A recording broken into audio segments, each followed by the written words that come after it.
2026 ജാനുവരിയിലെ important current അഫെയറാണ്. 64ാമത് സംസ്ഥാന school കലോത്സവത്തിന് cup നേടിയത് കണ്ണൂർ. വേദി തൃശ്ശൂരായിരുന്നു. സെക്കൻഡ് തൃശ്ശൂർ. വീഡിയോ കോൺഫറൻസ് വഴി പങ്കെടുത്ത ആദ്യ മത്സരാർത്ഥി സിയ ഫാത്തിമ. 2024 മലയാള ചലച്ചിത്ര രംഗത്തെ ആയുഷ്കാല സംഭാവനയ്ക്കുള്ള ജെ.സി. ഡാനിയൽ പുരസ്കാരം നേടിയത് ശാരദ. 3 തവണ നടിക്കുള്ള ദേശീയ ചലച്ചിത്ര അവാർഡ് നേടിയിട്ടുണ്ട്. 1968 തുലാഭാരം, 1972 സ്വയംവരം, 1977 തെലുങ്ക് ചിത്രമായ നിമഞ്ജനം. ജെ.സി. ഡാനിയൽ പുരസ്കാരം ലഭിച്ച ആദ്യ വനിത ആറന്മുള പൊന്നമ്മ, രണ്ടാമത് ഷീലയ്ക്ക്, മൂന്നാമത് ശാരദ.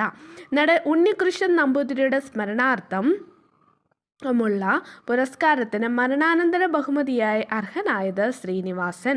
വന്ദേ ഭാരത് സ്ലീപ്പർ ട്രെയിൻ പ്രധാനമന്ത്രി നരേന്ദ്രമോദി ഫ്ലാഗ് ഓഫ് ചെയ്തത് ആദ്യ സർവീസ് ഹൗരയിൽ കാമാഖ്യ റൂട്ടിലാണ്. 18ാമത് ബഷീർ പുരസ്കാരത്തിന് അർഹനായത് എസ്. ഹരീഷ്. കൃതി പട്ടുനൂൽ പുഴു.